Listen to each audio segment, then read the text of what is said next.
right now, so you'll probably get that notification.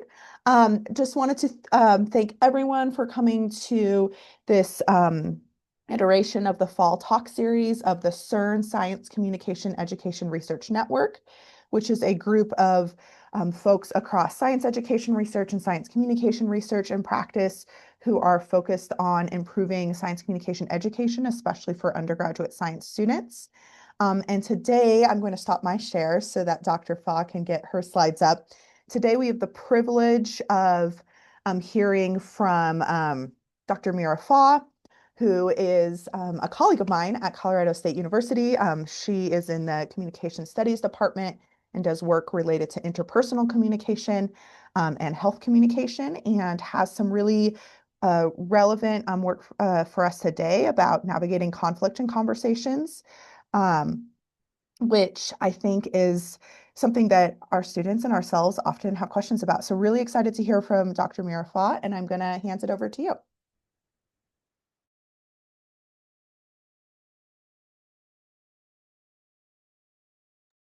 Thank you. And that was a fun, awkward, silent moment of me trying to find the Zoom panel again so I could unmute myself. Uh, Thank you all so much for being here. I'm really excited to be able to talk with you all.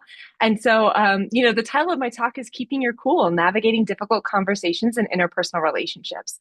And so, like Dr. Kelp shared, I'm an interpersonal communication scholar, and I spend quite a bit of my time thinking about how do we have better interactions with each other in our interpersonal lives, which includes our professional lives, in order to sort of promote the best outcomes in our relationship as well as for our health and well-being. And so I'll talk a little bit more about my background and how I came to happen to be your guest speaker for a topic on conflict in just a minute. But before I do that, I would really like to invite you all to just share a little bit with me about what you're bringing into this space. And so when I say the word conflict, what comes to mind? Like, what's kind of your gut thought or your reaction? And I invite you to sort of share that in the chat. So, thinking on that word conflict, what comes up for you?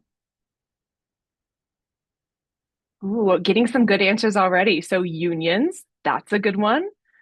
Anxiety, disagreement, another one for disagreement, family, right? I see the arguments at the Thanksgiving dinner table, right? For many of us, we're getting ready for like that first major step into the holiday season, which means a lot of time with family. And yeah, it can be intense. Things can come up and it can be hard to navigate that, particularly around moments when we're trying to really celebrate family and togetherness. I see politics, different values, right? Politics coming up again, polarization, which I think also carries with it implicitly some of those ideas around just like politics and really not being able to sort of see eye to eye on really major societal and political issues, problems, unaligned goals and values, disagreements, things that are irreconcilable. There's no middle ground. There's a lot of emotions. It can be very heated. These are all really, really great words, and I will say really common words. So I actually just came here directly from teaching a 400 level undergraduate class, and it just so happened that today's conversation was on conflict. And so I basically get to do this twice, which is really excellent, but with very different audiences. And I asked my undergrad students the same thing, and they said many of the same things that you all did, right? And one of the things that I'll note or a flag is, in this really wonderful list of reflections on conflict and thinking about what it is, nobody put anything positive. Nobody put anything that is like, really we're able to like be together, or we're able to push through problems, we're able to creatively problem solve. And so the reality is, right, is that many of us do bring a lot of these negative assumptions when we think about conflict. And that ends up coloring and shaping the way that we then engage in conflict with other people. And so today I want to sort of talk a little bit around, right, like where some of those things come from, some of like the core values that we maybe bring into conflict, and then also try and offer some alternative frames for thinking about conflict and some really concrete recommendations for ways that we can try and engage in conflict in more positive ways. And so my goal is to sort of walk through those pieces. And then I also hope to be able to leave, 10 to 15 minutes at the end just for your questions if you all want to ask anything. And so to dive in, I just want to actually like rewind a second and tell you a little bit more about who I am.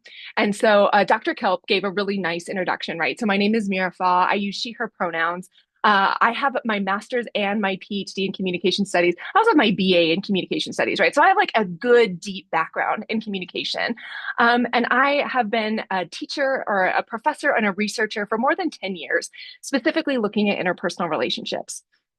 So I am really interested, like I said, in understanding for those people that we're closest with or that we feel those high levels of interdependence with, how do we have interactions that end up being healthier and more productive? And what does that mean for our overall health and well-being as individuals, as sort of dyads or families, as well as for societies?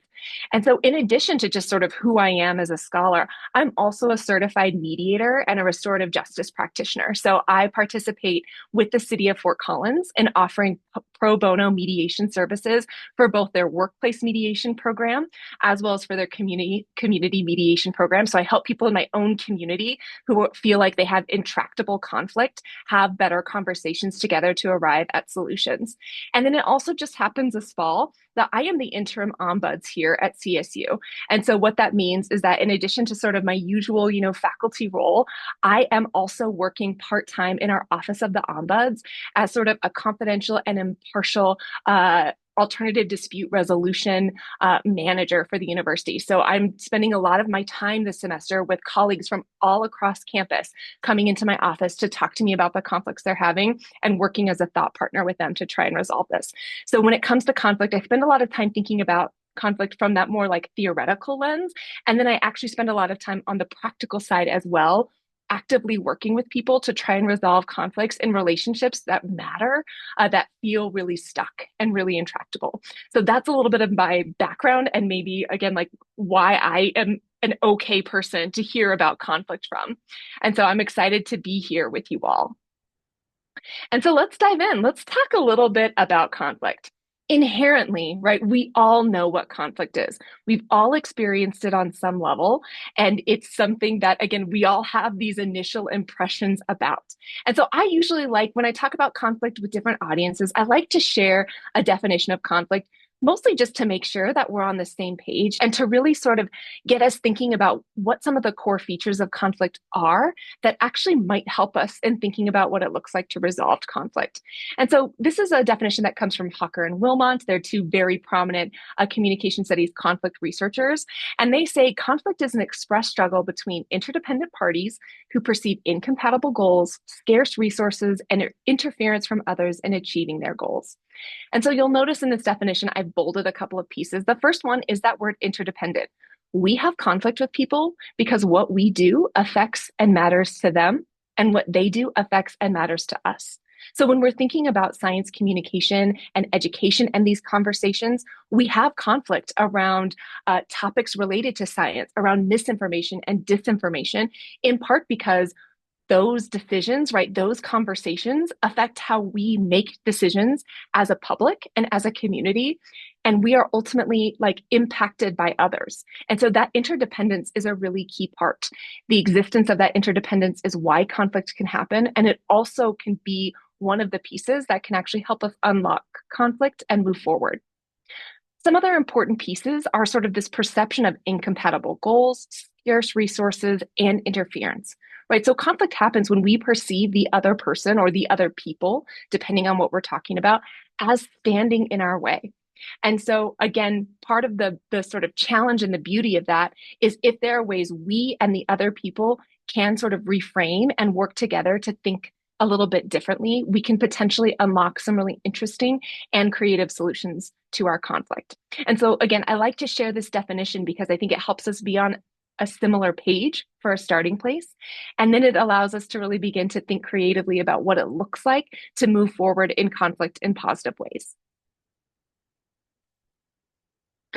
And so, right, again, this is something that I don't want to take for granted, though I assume, right, you all are here because you recognize this, right? Conflict has the potential to really affect our interpersonal relationships.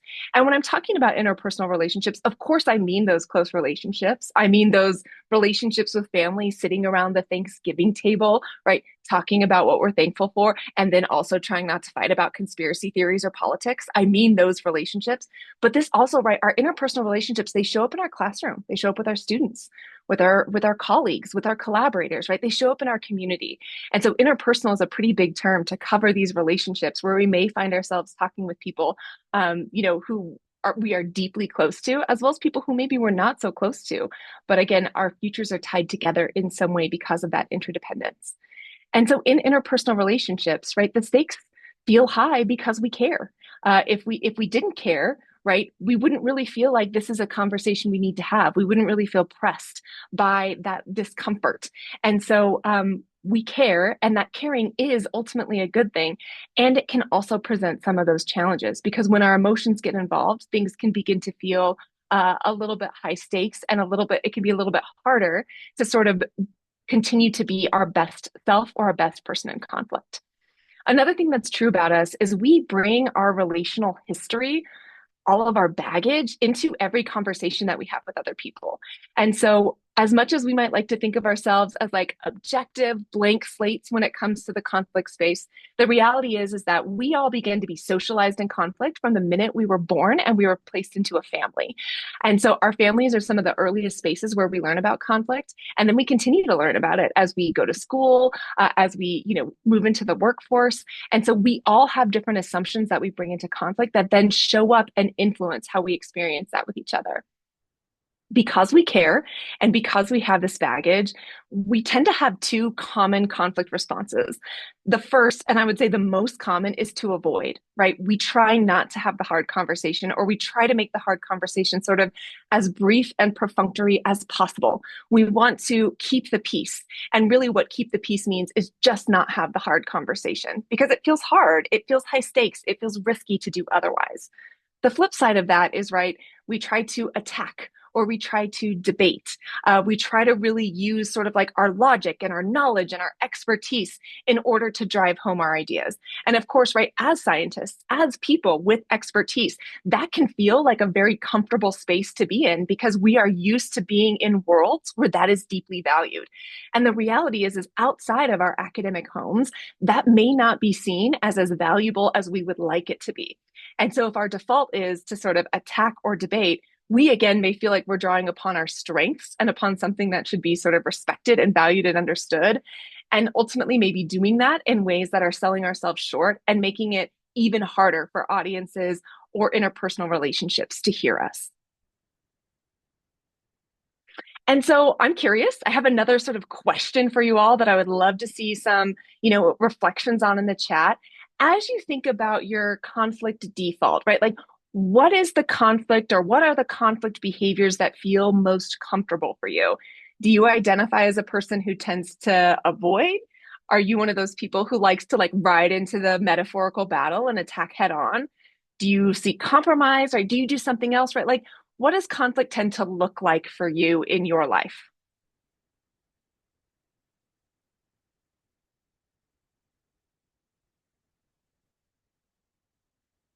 All right, I'm saying in a row, I'm seeing, like what, four, five, like avoid, right? I don't want to mess with it. I don't want to touch it. I see one brave soul who identifies passive aggressiveness. Yep, that's not an uncommon conflict behavior, right? Someone shared, right, trying to understand and be understood. I love that. Trying to learn about other people's thoughts, right? Avoidance, crying, absolutely, right? The physiological reactions for the emotions we're feeling. Ooh, someone says they like to dive in and argue. That's great in the midst of all these people who are saying, avoiding compromising, asking questions with reviewer three, right? Quiet rage notes in the notes app. Absolutely. I think we all can relate to that, right? Seeking compromise, confronting, avoiding, right? And then just like asking that question, why are we here? How did we get here? And so, across this group, again, I'm seeing a lot of like very, very similar trends that I see in other workshops I run, that I see in, my teaching with students, as well as honestly in some of my work as an ombuds at the institution, right? Sometimes people find themselves at my door because they would rather talk to me about it than actually talk to the person that they're having a problem about. And there can be some really good reasons for that. There can be really healthy reasons for that. And sometimes they just don't want to have the hard conversation. And so, thank you all for sharing that, and know that you're not alone, right? Conflict is uncomfortable. If it were something we all were really awesome at all the time, I wouldn't need to be here. And so, and I'll say, like, right, even as a person who studies this and who does this professionally in some capacities, I definitely still get it wrong. And so just know that, like, you are in good company, right? This is something that we all can struggle to do. And I will say, particularly in this current moment, where it seems like really the only conflict we feel capable of having in our communities and in our society is pretty confrontational, right? And pretty winner take all. That makes it feel even less comfortable to actually have the conversations with those that we know disagree with us. And so, no shame in those experiences, no shame in those feelings. You're in good company. So let's talk a little bit about conflict default. So I've put a QR code on the spring, and usually when I do workshops that are like 90 minutes, I actually like invite you all to take the time to complete this assessment. This is not a 90-minute workshop. We don't have time, but I would encourage you all to scan the QR code, and I'm also happy to like pop it in the link in the chat as well when we get towards the end in case you want to access it. But this is a great free survey that is an instrument that's designed to help you assess your conflict style. And so, right, conflict styles, as we'll talk about in just a minute, the way I like to talk about conflict style, right, is this is sort of like your conflict default. It's your conflict comfort zone. It doesn't mean that you are always going to behave this way in conflict, right? People are way more complicated than that. But this is sometimes where you feel the most comfortable. And so, again, I encourage you all to like, take it should be pretty quick, right? I think. Oh, thanks, Nicole. Nicole just dropped it Nicole just dropped it in the chat for those of you who are unable to access the QR code. So the link is there in the chat. And so I encourage you all to take this. It really shouldn't take you very long. It'll give you some results on sort of 5 different conflict styles that will help you think about, okay, what does this mean about some of my like comfort zone or some of the default things I'm bringing into conflict? And one of my favorite things to do is to encourage the people in my life to take this as well, so that then we can talk about where we're similar and where we're different. And so, as you can imagine, my family loves coming to my house for Thanksgiving, because not only do we get to sit around the table and talk about what we're thankful for, but I'm also like, let's talk about our conflict styles, right? Everybody's favorite thing. And so let's talk a little bit about what the sort of reality of conflict styles are. So, like I said, right, our conflict styles, these are our patterned behavioral responses in conflict that are informed by our past experiences. So these, like I said, these tend to be kind of like our functional defaults. And they're really influenced because of our lived experiences and the way we've been socialized into conflict throughout our lives. And so, again, not 100%, just because you may have a conflict style, that is higher in avoidance doesn't mean you're always going to avoid. That's the only thing you're ever going to do. That's not the case, right? We often draw from all of these styles in different moments and in different relationships. But you should think of like your dominant style or your dominant styles as, right, like that's your comfort zone. When given the option or when you haven't been like pushed, that's where you like prefer to hang out and live. These can vary by context and across relationships. So, thinking about that Thanksgiving table, I can tell you my conflict style can be quite different with my dad, who is very like debate confrontational, right? He wants to verbally spar. And so I will meet him in that. And that's what my family of origin really valued when it came to conflict. And that's really different than my husband, right? My husband grew up in a family of origin that was like, we will never talk about conflict ever. And that, as you can imagine, has been a little bit challenging for me as a person who is married into this family. And so, right, it can vary by context and relationships. And when we think about, for example, right, like how we engage with our students versus how we engage with a colleague, that's going to look different because of that context in those relationships. Ultimately, what these styles really reflect for us is our engagement with some different conflict goals and how much we're prioritizing sort of self advocacy as well as advocacy for the other people or the other person that we're in conflict with. And then the last thing I want to note, right, is all of these can be functional and all of these can be dysfunctional. So it's not that there is one right conflict style. Any of these can work in different moments and at different times. So if you get your results and you feel like anxious or upset, like you have a wrong conflict style, just note that every conflict style can be functional in different moments. And so you don't need to try and hold yourself to an impossible and non existent standard. of having the right conflict style. So let's look at what some of these styles are.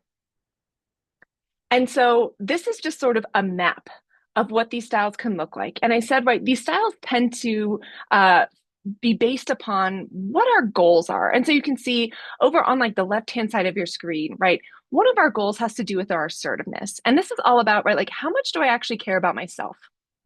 How much do I care about seeing my needs met? Like what matters to me in this conflict around myself and my goals? So that's sort of one dimension of these styles. The second dimension you can see at the bottom of your screen, and that's really all about, right, like how much do I care about the other person? And that has to do with cooperativeness. And so when we're thinking again about communicating science with audiences, sometimes we may feel much more cooperative than we do at other times. And so when there's an audience that we care about, or when there's sort of a conflict partner that we care about, we're much more likely to move into a cooperative space because suddenly the conflict then becomes not just about getting what I want, but also making sure that the other person gets what they want. And so, depending on where those goals are, right, we have five different conflict styles. In the top left corner, we have the competing conflict style. Oftentimes, when we think about conflict, this is what we're thinking about, right? This is the like yelling, this is the like debating, the verbal sparring, right? Like that's what we tend to think about. And competing is assertive and non-cooperative, meaning when we engage in a competing conflict style, we really are fighting for what we want, and we're less invested and we're spending less time and energy trying to meet the needs of the other person. And so this is actually where a lot of our sort of conflict or our science communication conversations tend to live at this moment, right? When you all were talking at the beginning in the chat about like, right, what comes to mind, right? The politics, the polarization. That's because we happen to be in a moment in society when there are particular dominant public figures, dominant like media outlets that are really portraying conflict as being inherently competitive, right? It's about me winning, it's about my group getting what we want, and it's about you losing. That's a competitive conflict style. In the bottom left corner, we have the avoiding conflict style. So for many of you, right, this is where you said you tend to live, right? You tend to live in that space of avoiding. And avoiding is non-assertive and non-cooperative.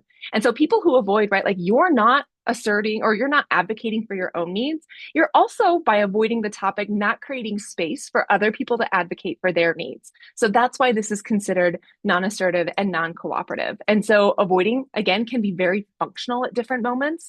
But one of the challenges with avoiding is usually we can sustain that for a time. But as the issues are more important or as they begin to pile up, it can become increasingly difficult to sort of sustain that avoidance. In the middle, we have compromising, right? I care about you. I want you to get some of what you want. I care about me. I want me to get some of what I want. And really, everybody's getting something. Nobody's getting kind of everything. Again, we have a culture and a society that oftentimes frames compromise as the number one outcome or as the number one option. And sometimes it is, because, right, with compromising, at least there's a moderate level of concern for the other person as well as advocacy for yourself. But one of the challenges with compromise is we often, if we're, able to stay out of the competing and avoiding space, we default to compromise as our best option. And again, it can be sometimes, but in other times, by compromising too soon, we may actually shut down creative problem solving and the ability to learn and come up with better, richer solutions that are ultimately more satisfying for everyone. And so compromising, again, it's not a bad option. It's not dysfunctional, but we may want to be a little bit careful if we find ourselves doing it automatically all the time with everybody in conflict. In the bottom right corner, we have yielding. Sometimes this is also called accommodating. And so yielding is non-assertive and cooperative. So yielding is that type of conflict style that says, you win, you have your way, you get what you want. I'm not going to advocate for myself. And so again, yielding can come from a place of really trying to prioritize the other person, trying to prioritize the relationship, and that can be really healthy. And it also means you're not getting what you want. And so that's only sustainable for a time. That's not sustainable sort of permanently or through all conflicts and relationships. And then in the top right corner, right, we have that collaborating or collaborative style. And that's assertive and cooperative, right? You're fighting for yourself, you're advocating for the things you need, and you're also cooperating with the other person. You're working with them to brainstorm and understand what they need. Collaborative conflict is often the space where we're able to come up with the most creative and satisfying solutions, but it does require that people are willing to come to the table in good faith and have an honest conversation with each other. In theory, that wouldn't be a very big ask. In reality, we absolutely know that it is. And especially, again, in a culture and in a cultural moment where dominant sort of narratives are really pushing competitive as the only way to engage in conflict, that can make collaboration feel really challenging because we end up in a space where to do anything to meet another person's need is to lose or to not win or to not get what we want, even though the reality is we can come up with solutions and we can come up with ideas where everybody can win. And so, again, I would encourage you access that link, sort of learn a little bit about your conflict style, and really think about it in terms of, right, who are you fighting for or what are you fighting for? Are you being assertive and fighting for yourself? Are you cooperating and helping other people fight? And how might that look different in different contexts? Because the reality is it likely will. And so when it comes to communication and in particular conflict around science, one of the big challenges is we are often having conversations on different planes. And so many times when it comes to our conflict, we may have assumptions about what we think the conflict is about, when in reality, there's something deeper, murkier, a little bit more difficult to unpack happening under the surface. And so our conflict communication is goal oriented. If you remember, right? Incompatible goals was part of that definition of conflict. And so when we think about goals in conflict, in addition to thinking about, okay, your goals and my goals, another thing we can think about are what are called TRIP goals or topic, relational, identity, and process goals. And so, oftentimes, when it comes to science communication conversations, we tend to focus on the topic goals. We tend to focus on sort of at the surface level, what is this conversation about? So, for example, when we're working to address vaccine misinformation, oftentimes as scientists, we really focus on like the conversation is about the science. It's about the vaccine or the efficacy of vaccines. It's about addressing that. And of course, there is an element of that there. If we're having a sort of heated conversation, or even one that's not heated, but a disagreement with someone about sort of the efficacy of science or about the nature of knowledge and information, of course, the topic matters. But oftentimes, and where conflict can get really intractable, is when we have some of these other goals underneath. And as we know, and as we've learned, and as I'm sure you are all aware, right, oftentimes when it comes to many of these polarizing and deeply seated beliefs that tend to reject or refute or be very skeptical of what we might consider like settled science or like the best scientific evidence we have, oftentimes it's not actually the science that we're arguing about. Really, we're arguing about the relationship and the identity that's tied to that science. And so relationship goals are all about how does the way we're communicating, how does the conflict we have, what does it say about who we are to each other? And so one of the ways that this really shows up in science communication is communicating with people in ways where we may unintentionally communicate superiority. Suddenly that conflict is not just about, right, a disagreement on vaccine efficacy. Suddenly it's about, I'm better than you and I know more than you and I'm the expert and you're the peon who doesn't know anything. And as I say that aloud, I think we can all recognize pretty quickly that's not going to inspire like a robust, good faith conversation. And so many times when we're arguing about something, we may think it's about the topic when really, without knowing it, it's about the relationship. And then, of course, another major goal that can underline that process is identity goals. And so, in our current moment, right, oftentimes these disagreements are rooted not at all in factual reality, but they're rooted in our identity and they're rooted in tribalism, right? To believe this thing, to reject this science is to belong to my larger community group. And so when we're thinking about having sort of disagreements or conversations, it then becomes really important to attend to people's identity and to work to acknowledge and reinforce their identities in ways that sort of value their sense of self, their agency, and their self esteem, but work to try and help them think about their identity as not always or only inherently tied to their group membership. And if that sounds complicated, it is. But being attentive to that can be really important in opening up those conversations to like a bigger openness and ability to actually talk about the science rather than talking about the science and really what it's perceived as we're doing is we're attacking someone's identity and their group membership. And then the last goal that can kind of be there under the surface are process goals. And this is all about, right? Like, what is our approach for how we're communicating with each other? So, again, as scientists, we often like to rely on the data. The data is what feels compelling, right? Like, we've gone through years and years of training to understand the data and to be able to know when to trust it, when to question it, right? What the caveats are. And so often our approach towards communicating with people may be rooted in assumptions on sort of what the right process is that are misaligned with what other people's assumptions for the process are. And so as we're thinking about science communication, as we're thinking about talking about some of these really tough topics where there is a lot of active misinformation and disinformation, oftentimes we approach it from the topic, right? Like, how can we bring the topic in? How can we bring in the right data? What's like the most compelling argument we can make that centers the data and the knowledge and the resources we have? And again, none of that is bad, but it's often ignoring these deeper, more important goals that will always serve as pretty fundamental roadblocks to making any progress in conversation if we leave them ignored, unacknowledged, and unaddressed. And so paying attention to the goals is really important. And knowing that, right, like it's not just what we think it's about, right? The topic isn't just the topic, though, of course, that matters. There are these deeper things that are happening under the surface.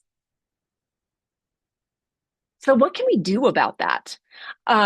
Right? What can we do to try and manage this? So I have a couple of tips, right? So a couple of recommendations of things to do and things not to do that are really based on the research. And so, right, that first one is directly tied to what we just talked about. And it's really right, recognize the goals in the conversation. If you find yourself in wading into those waters where there's a disagreement and you're really feeling compelled to respond to that, pause for a beat and ask yourself, right, like what's going on the surface and what's going on under the surface. And in particular, when we're thinking about these conversations, right, the more we can attune to and focus on those relational goals and those identity goals, the more productive our conversations are going to be. We may not get a person to change their mind or to upend their misconceived beliefs in a single conversation. These are not magic, right? But what we are likely to do is to remain in sort of good standing or decent standing with that other person and to leave the door open for continued conversations in the future, which really matters because oftentimes it is a numbers game. It's a time game. It doesn't take just one conversation to sort of change people's mind. It often takes multiple moments of like curiosity and openness. And some of how we make that possible is by attending to those deeper goals. Along those lines, lead with empathy and humility. One of the things that we know about conflict is the minute we trigger defensiveness in another person, what we have done is we have set up a conflict conversation or a disagreement where suddenly there isn't perceived possibility of us being on the same page. We are now on opposite teams fighting each other. So when we trigger defensiveness, what's likely to happen is when we're thinking about that conflict style graph, suddenly we're moving up into that space towards the competing conflict style because it becomes a you versus me situation. And so there are some very specific things we can do to sort of avoid triggering that defensiveness. So one of the things we can do is work to avoid statements that start with you, even if those statements in our minds may feel very neutral, may feel, not laden. Oftentimes hearing statements that begin with you, again, position us and the other person as being in sort of opposite sides with one another. Another thing to do to avoid triggering defensiveness is to avoid statements that are like, you always, you never, or like when we're thinking about science communication, right? Avoiding statements that paint broad strokes about groups or group membership, right? Because that again gets to identity and positions us as not being on the same team and not possibly being able to coordinate and collaborate together. Another great way to approach conflict is to ask open-ended questions. Again, sometimes, or maybe I won't speak for you all. Maybe I will speak for myself. Sometimes as a scientist, right, or as an expert in like relationship communication, I go into conversations really eager to share what I know and really eager to sort of talk with people about the expertise that I have. And it's an important reminder that asking open-ended questions and inviting sharing is often one of the best ways to move forward when there's a disagreement present. So asking people really simple questions like, what do you mean by X, right? Like, what do you mean by, what you just shared? Like, can you tell me a little bit more about why? Or, oh, where did you get that information from? I would love to know a little bit more about where you read that or how you found out about that, right? Asking open-ended questions to invite the conversation. And again, to try and position yourselves as like, we're on the same team, working to find solutions together rather than being on opposing teams where all we can do is battle one another. Another point I'll make is right, know when to take a break. Managing conflict, addressing misinformation or disinformation can take time and energy. It's okay for you to take a break. It's okay for you to use postponement. Postponement is a specific form of avoidance for those of you who are like, I'm an avoider, or who find yourself in that corner of the conflict style quadrant, right? Postponement is a specific type of avoidance where you do like delay the conflict or pause the conversation for a later point in time, but you then actually revisit it. And so it is okay to say, hey, I'm feeling a little tired. Could we maybe pause this conversation and pick it up tomorrow? So long as you do ultimately pick up the conversation, right? You can't just be like, let's pick it up tomorrow, and then you never bring it up again. That's just avoidance. But if you actually revisit it, that can be one of the healthiest ways to engage in that avoidant conflict. And that can give you the opportunity, again, to sort of marshal some of your cognitive and emotional resources and approach that conversation when you can really come at it from sort of being the best or at least a better version of yourself than when you're feeling really depleted. A couple of other recommendations that I have.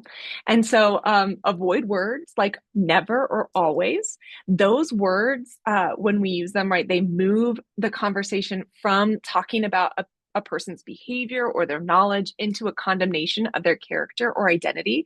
So when we use always or never, right, like you always are watching, that news network that is so dumb and it's not news, it's entertainment. And, when we do that, we're no longer talking about a person's isolated behavior, right? We're condemning who they are. And that is going to trigger defensiveness. And that is going to make the work of addressing some of those identity and relationship goals much more challenging. And so avoiding blanket terms like always or never is really wise in order to avoid that defensiveness. Be really careful with sarcasm and also be careful with humor. It's not that sarcasm or humor are inherently bad, but they can both be signs of contempt. And contempt communicates to the other person that you are superior to them, that you don't respect them. And so that is very likely to trigger an escalation. And again, you're going to trigger some of those relational and identity goals that are really murky and really complex to try and unpack. And so just be really careful and thoughtful. It's okay if sarcasm is part of your like normal speech code and normal way of communicating in non-conflict moments, but maybe in conflict moments, work on sort of dialing that back and being a little bit more careful with it. Of course, it's really important to listen carefully and actively. One of the biggest pitfalls in conflict management, and in particular among science communication scholars, is listening to respond, right? So instead of really taking in what the other person is sharing, you're taking in just enough information for you to formulate your response and to be able to share back. And so listening to respond is really a very incomplete form of listening. And it ends up prioritizing sort of your perspective and your ideas over genuinely being open to hear another person's perspective and ideas. And so listening to respond is a really common experience in conflict. And ultimately, what it does is it puts us in a place where we're not actually listening. we're only listening for our own information and for our own ideas. And it puts us in a place of mind reading where we begin to think we know and understand what is at the core of a person's beliefs and act on it. And when we do that, right, we often miss things and we communicate to the other person that we don't actually have the time or the interest, or we're not willing to put in the effort to truly understand what they have to say. And then the last thing I'll note is, right, like consider the context, right? There are some times and places where those conversations are better suited to happen than others. So you're in a class and you have, that one student who's very skeptical and maybe a little bit contentious when it comes to talking about some of these science issues. And so choosing your timing in terms of, right, like, is this a conversation you want to have in front of the whole class? Is this a conversation that's better suited for office hours, right? Trying to manage some of that can work in your favor as well as in the favor of the other person. Right. Maybe the Thanksgiving table isn't the best place to have that conversation, though I'm sure none of you are bringing up these things at the Thanksgiving table, right? It's always that crazy uncle who's bringing up these things. And so just know it is okay again to engage in postponement and to say, hey, like, we're eating Thanksgiving dinner. Maybe you and I can talk about this later. So timing your conversation is important and recognizing that not every time is like the perfect time to have the conversation. One of the final things I'll sort of say on this topic too is I want to encourage you all to remember that when it comes to disagreements, when it comes to conflict, when it comes to challenging conversations, the only thing you can really control is yourself. So fortunately slash unfortunately, right? Like we live in a world where we can't control other people. And at the end of the day, that's probably a good thing. But when it comes to these types of conversations, sometimes we really wish we could. Sometimes we wish we could make them play by the rules, right? Sometimes we wish we could make them act in ways that were in alignment with our understanding of good faith and fairness. And the reality is we just can't. So the only thing you can control in conflict is yourself. And remembering that hopefully can help you find sort of your own expectations and balance around what you want to hold yourself accountable to, and also what you're willing to sort of walk away from or where you're willing to draw those boundaries. Just because you can't control another person doesn't mean you have to sort of put up or tolerate with any measure of behavior that they're willing to engage in heated or difficult conversations. So remember that you can control yourself. You can't force other people to sort of engage in conflict in ways that would be preferred or feel like healthy and positive to you. But you can control ultimately whether you really want to engage in those discussions or how you want to or when you want to when we consider context. So hopefully sometimes when I tell that to students, that can feel very disempowering because they want me to tell them, right, the magic formula for how to make their like boyfriend or girlfriend be great at conflict. And the reality is, right, there is no magic formula. You can't control them. You can control you, and you can certainly ask things of other people. But at the end of the day, right, if they don't want to do it, you can't make them do it. And that can be a bit of a bummer.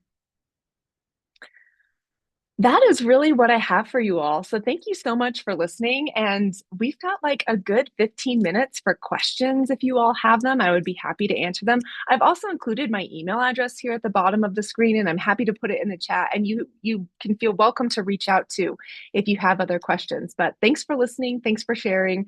Nicole wonderfully put my email address in the chat. Thanks, Nicole. So there's my email address. And yeah, I would love to take questions or open up the floor for any conversations that you all want to have around conflict and just difficult topics. I love talking about it, not because I love conflict, but there's so much room for really positive growth and development in conflict. It's one of those communicative moments that, as hard as it is, there's such great potential. And so I love talking about it.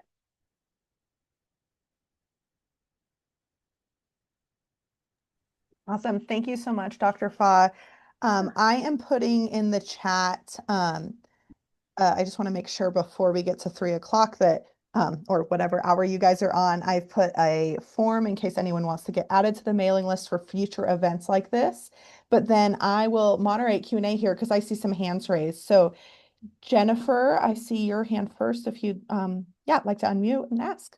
Yeah, thank you so much for the interesting seminar. I was wondering if you could tell us about some of the research questions that you're asking regarding this work.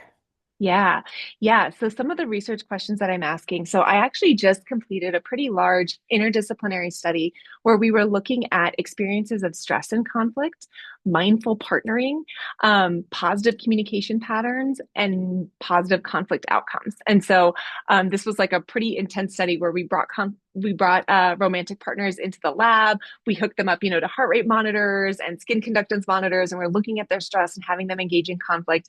And we're really interested in this idea of mindful partnering. So I think many of us are familiar with mindfulness, which is usually thought of an intrapersonal experience, right? So how am I thinking about and experiencing my world? And interpersonal mindfulness is all about how am I embodying that mindfulness in my relationship with a close relationship partner? So that's one of the big studies that I'm looking at, is trying to unpack what does it look like to create some of that interpersonal mindfulness, and really wanting to think about, like, what does it look like to try and potentially create that sense of shared interpersonal or interpartner mindfulness when we get to other groups and other contexts. So, right, like, what does it look like to potentially cultivate that in a classroom? And how do we build that level of like awareness and openness and non-judgment in our interactions with, again, personal relationships as well as some of those professional relationships too? Yeah. And then also starting some projects with the CSU Office of the Ombuds, looking at different conflict approaches for people who are managing workplace conflict. Mm-hmm. Yeah, great question. Thanks, Jennifer.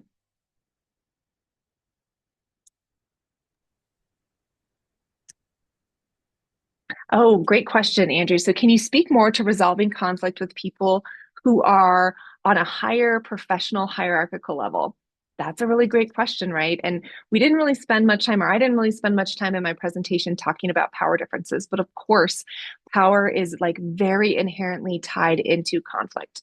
And so, when it comes to having conflict or resolving issues with people who have hierarchically more power, there are a couple of important things to do. So one thing is to think about sort of the nature of the conflict, and ultimately, what power do you have, right? Where is your power? And so it may not be that you have the same level of power as this person, but it may be that you have the ability to draw upon some resources, some social relationships, some advocates who can help you manage the conflict. And so thinking about ways to marshal the resources that you do have in order to arrive on a slightly more equal footing can be one place to start.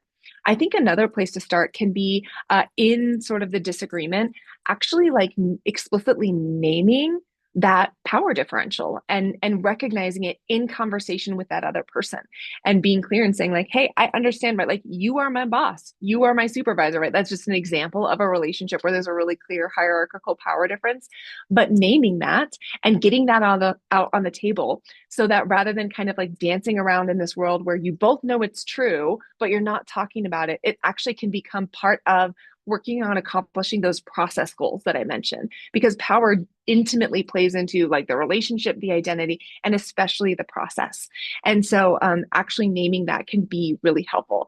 And then I think making sure you're aware again of like more formal institutional resources. And so in my work in the Office of the Ombuds, right, one of the things that I do is I'm an impartial, confidential, independent thought partner for people who often are having conflict with somebody who has more power than they do, right? So these can be, for example, right, graduate students who are having problems with a faculty supervisor, or other employees or staff who are having problems with their evaluative supervisor. And sometimes talking through with other people where those issues are, getting clear on your goals and on what matters to you in that conflict can be a great starting point, because it can allow you to potentially make decisions around, well, maybe the other person has some of these goals, and like, those are not actually your priority. And so you're okay to let them have those wins. And maybe in turn, you can ask for the things that matter to you. So bringing in a thought partner like an ombuds, like a mediator, can also be really valuable if that's something you have available to you. Great question. Let's see. Looks like there's Aaron asked a question. another, Oh, yeah. go ahead. I was just going to say there's a question from Aaron in the chat. Just want to make sure you saw that. Yeah, yeah. Any thoughts about how to set up for success in conversations with someone who you struggle to talk with in the past? I know I try to do better when I know better, but sometimes the past record can make it harder to start fresh. That's such a great question, Aaron. And so I think, again, one place to start may be to actually name that intention. So sometimes, right, in our communication with other people, we go in making attributions about each other, particularly if we have a relationship with them. And right, we're making attributions about the other person. They're making attributions or judgments about us. And if we've had a rough past, sometimes those attributions can be patterned in really unkind ways. And so sometimes one of the ways to address that is to just name where your actual intentions are coming from to try and dispel some of those difficult attributions that you know or believe may be in place. So being really honest and saying, like, hey, I know that we haven't always had the smoothest communication or the best relationship, or we haven't always seen eye to eye on these things, but I really want to work with you on it. And so I want to try and make sure that like we're hearing each other. And then maybe following that up with a great open-ended question around like, what do you need from me in order to feel heard? And then hopefully, right, you being able to share what you need from them. And so sometimes being upfront and naming the elephant in the room can be a great way to start that. I think another thing that can be really helpful and that I try and remind myself is one of the things that's true about conflict is often when we experience conflict, we engage in negative reciprocity. So somebody does something negative, and our sort of instant automatic reaction is to reciprocate that with a negative behavior, which then triggers them to reciprocate with a negative behavior, right? And suddenly you can see we're like flushing our conversation down the toilet, right? It's just negativity followed by negativity. There's really powerful research that breaking that cycle with even one small positive act can actually dramatically change the course of a conversation. So if you can remember in conversations with this person, right, as much as they may like have your number and like really push your buttons, like if there are moments where instead of reciprocating their sort of more negative behavior, if you can be the bigger person and take a positive step forward, that can really dramatically change the tenor of the conversation. And if nothing else, right, because again, you can't control the other person in conflict, if they're going to decide to double down and continue to do the things that are maybe really obnoxious or problematic, at least you can know that you've done your best to be in that conversation in a way that is productive and that is moving things forward. And so knowing that you can't control the other person, doing your best, sometimes that is all that you can do. But I think naming that reality, requesting, right, like that you would like to start on fresher footing or that you would like to be able to move past where some of that hardship has been, and then keeping in mind the power that you have for yourself to potentially dramatically change the course of those conversations can be really great ways or really great tools in your back pocket. And again, those positive behaviors don't have to be really big ones. Yeah. So is there a cultural component of conflict solving type in international work environments like academia? So absolutely, right? When we think about conflict style, there's absolutely culture woven into that. And of course, there are so many things that are sort of specific and weird and unique about the culture of academia that really matter. And I will also say, right, this can really vary from discipline to discipline. I'm in a communication department, and so there's an expectation and a culture that, for example, grad students will talk to their supervisors, they will talk to their mentors when they have problems. They don't always, right? Because it is hard to do, but there's a lot of openness for this. Again, in my work as an interim ombuds here at CSU, I'm interfacing with many grad students for whom, like, that is not at all a part of the culture or the expectation. And so, yes, it's important to recognize that there are different cultural norms and expectations when it comes to conflict.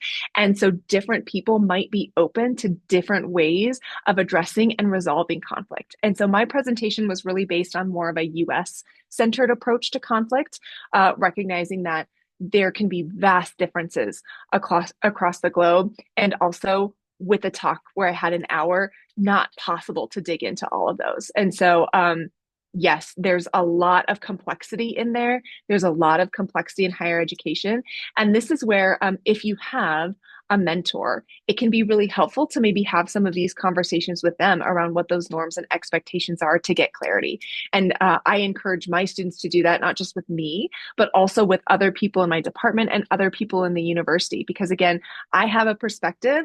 That perspective is, informed by my experiences as an academic at my institution. Other people have other perspectives and they have other knowledge, and it's valuable to be able to triangulate that through conversations with people.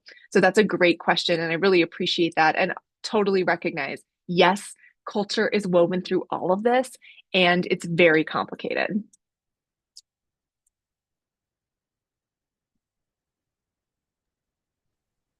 Any final questions for Dr. Fa?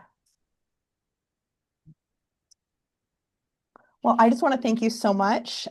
Super helpful to see, I think, especially the trip framework you introduced, I Mhm. hadn't been familiar with and really aligns with some work I've seen in strategic science communication about setting goals. So this is super helpful.